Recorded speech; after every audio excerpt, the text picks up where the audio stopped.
राजस्थान के कैबिनेट मंत्री जोराराम कुमावत की आरएलडीबी सभागार में आज प्रेस वार्ता आयोजित हुई।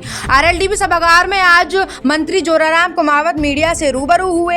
इस बीच उन्होंने पशुपालन विभाग से संबंधित सभी जानकारियों को साझा किया और साथ ही बारिश के मौसम में पशुओं को होने वाली समस्याओं का भी क्या समाधान हो सकता है, इसको लेकर भी जानकारी दी। वहीं मुख्य रूप से प्रेस वार्ता में गायों को लेकर विशेष चर्चा की गई और साथ ही गौशालाओं को लेकर पशुपालन मंत्री ने विशेष जानकारी उपलब्ध कराई।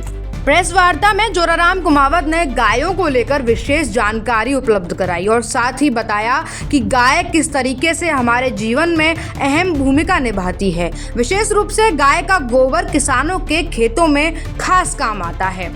आज गौशालाओं और गायों के विषय पर लेकर के ये प्रेस वार्ता बुलाई है। पिछले 15 महीने से माननीय मुख्यमंत्री जी के नेतृत्व में हमारी भारतीय जनता पार्टी की सरकार काम कर रही है और 15 महीने से जिस तरह से माननीय मुख्यमंत्री जी के नेतृत्व में गौशालाओं के लिए, गायों के संवर्धन के लिए, पशुओं के इलाज के लिए और भी बहुत सारी योजनाएं शुरू की है, जिनका लाभ आज गौशालाओं को भी मिल रहा है और पशुपालकों को भी मिल रहा है। इस संबंध में जैसे गौशालाएं जैसे राजस्थान भर में चल रही है, 3000 से के आसपास गौशालाएं संचालित है और जैसे इन गौशालाओं में जो हमारे 13-14 लाख के आसपास गोवंश गौशाला वाले उसका पालन पोषण करते हैं।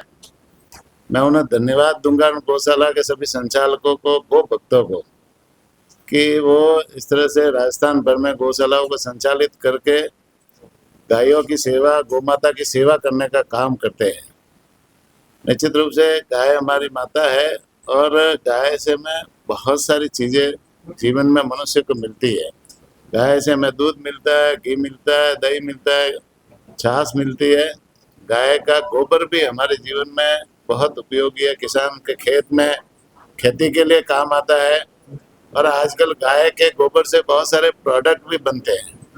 गाय के गोबर से कागज बनता है, गन्ता बनता है, गाय के गोबर से कलर पेंट बनता है, गाय के गोबर से आजकल मिट्टी के जो है ना, मिट्टी की मूर्तियां बनती है गाय के गोबर में मिला करके। कई दीपावली के दिन दीपक भी गाय के गोबर से बनते हैं। लाख की चूड़ियों में 40% गाय का गोबर मिला करके चूड़ियां बनती है। गाय के गोबर से और भी बहुत सारी चीजें बनती है। तो गोकास्ट भी बनती है जो शमशान घाट में मुर्दे जलाने के लिए भी काम आती है। तो गाय का जो गोमूत्र है वो भी गंगा जल के समान पवित्र माना है और गाय के गोमूत्र से गोअर्क बनता है। गोअर्क से डायबिटीज, चर्म रोग, बीपी जैसी बहुत सारी बीमारियां भी ठीक होती है। तो निश्चित रूप से गाय को इसीलिए सारी चीजें गाय की हमारे जीवन में उपयोगी आती है, इसीलिए गाय को गौ माता माना है। हमारे शास्त्रों में भी गौ माता है और गाय को विश्व की माता माना है। तो गाय का समर्थन करना, उनका संरक्षण करना हम सब का दायित्व भी है, प्रत्येक मनुष्य का दायित्व है, प्रत्येक व्यक्ति का दायित्व है। इसलिए मैं धन्यवाद देना चाहूँगा उन गौशाला संचालकों को कि उन्होंने इतनी सारी गौशालाएं संचालित करके उनका गौ माता की सेवा कर रहे हैं, उनका संरक्षण कर रहे हैं। राजस्थान में गौशालाओं को सशक्त बनाने के लिए 100 गौशालाओं को गोकास्ट मशीनें वितरित की गई। इन मशीनों से गोवंश के गोबर से लकड़ी बनाई जाएगी, जिससे हजारों पेड़ों को कटने से बचाया जा सकेगा। इसी तरह से गौशाला है उनको आत्मनिर्भर बनाने के लिए इस बार हमने 100 गौशालाओं को गोकास्ट मशीनें देने का काम किया और वो सारी 100 गौशाला तक गोकास्ट मशीनें पहुंच गई है। वो गौशालाएं उनसे गोकास्ट बना रही है और गोकास्ट बना करके वो बाजार में बेच करके उनके आय में भी वृद्धि करती है और लोगों को गाय की जो है कास्ट है वो उपलब्ध कराने का काम भी करती है। तो इस तरह से जो गौशालाओं को और भी हम मजबूत करने का काम कर रहे हैं। गौशालाओं में इस बार जैसे पिछले साल हमने 1205 करोड़ रुपए का अनुदान दिया था, अभी इस वर्ष है ना अप्रैल, मई, जून और जुलाई, ये 4 महीनों का हमने अनुदान 3043 पात्र गौशालाओं को 546 करोड़ का अनुदान इस बार दे दिया।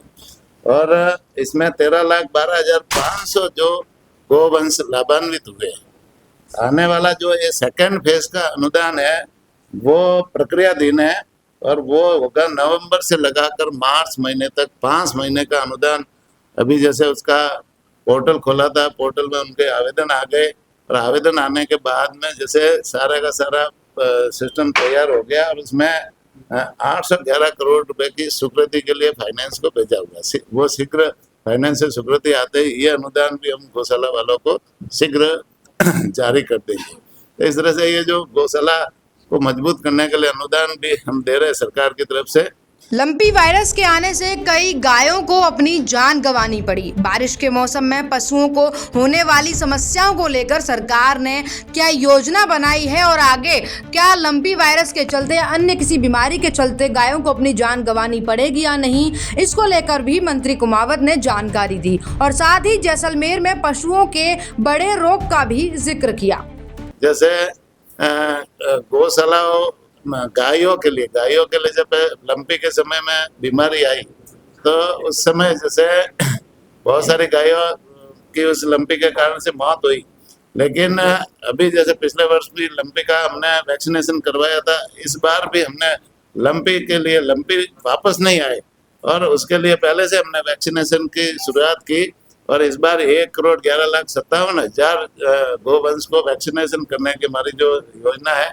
और अभी जैसे गौशालाओं में सबसे पहले गौशालाओं में वैक्सीनेशन हो रहा है, फिर उसको घर घर जाकर के पहुंचा करके हमारी टीमें हैं, पशुपालन विभाग की टीमें जाकर के गायों के वैक्सीनेशन के लिए काम करेगी। तो जिससे उनकी गायों की रोग प्रतिरोधक क्षमता बढ़ेगी तो ये जो मौसमी बीमारी है ये नहीं आएगी। पिछले साल अभी जैसे कर्रा रोग जैसलमेर में आया, हर साल आता है, तो उसके रोकथाम के लिए भी हमने अलग से व्यवस्था की और वहाँ पर अधिकारी टीमें भेज करके उनको कर्रा रोग को भी कंट्रोल किया और उनसे जो है ना कम से कम मौतें हुई तो सरकार ने उसे बचाव के लिए भी प्रयास किए। मंत्री कुमावत ने बताया कि राजस्थान में पशुओं के इलाज के लिए सरकार ने 300 से ज्यादा संस्थाओं को क्रमोन्नत किया है और साथ ही राजस्थान के ऐसे गांव जहां पशु चिकित्सालय नहीं खोले जा सकते वहां मोबाइल वेटरनिटी यूनिट का संचालन जारी किया गया है। इसी तरह से जैसे गायों के इलाज के लिए, गोवंश के इलाज के लिए और अन्य पशुओं के इलाज के लिए भी हमारी सरकार ने अभी 300 से ज्यादा संस्थाओं को क्रमोन्नत किया है। 700 नई संस्थाएं खोलने का काम भी किया है और एक विशेष करके जो है ना मोबाइल वेटरनरी यूनिट, भाई सभी गांवों में हॉस्पिटल नहीं खुल सकते और सब जगह चिकित्सा सुविधाएं नहीं पहुंचा सकते, इसलिए हमारी सरकार ने भारत सरकार के सहयोग से एक मोबाइल वेटरनरी यूनिट की शुरुआत की है और वो मोबाइल वेटरनरी यूनिट में 536 गाड़ियां पूरे राजस्थान में शुरू करी है और 536 गाड़ियों में एक डॉक्टर है, कंपाउंडर है और एक हेल्पर कम ड्राइवर है। सभी तरह के पशुओं के इलाज की दवाइयाँ है और वो ऑन कॉल है ना, 1962 नंबर कॉल सेंटर है। ऑन कॉल जाकर के वो गाड़ी है ना पशुपालकों के घर जाकर के, किसानों के घर जाकर के पशुओं का निःशुल्क इलाज करने का काम कर रही है। ये बहुत ही महत्वाकांक्षी योजना, आज पूरे राजस्थान में पशुपालकों को इसका सीधा लाभ मिल रहा है, तो इस दिशा में भी सरकार काम कर रही है। और भी जैसे है ना इलाज के संबंध में हमने जो है दवाइयों की संख्या भी बढ़ाई है। पहले दवाइयों की संख्या 137 के आसपास थी, हमने 200 करके जहाँ आवश्यकता के अनुसार जिस तरह से डिमांड बढ़ती है उसके अनुसार दवाइयाँ भी बढ़ाई है।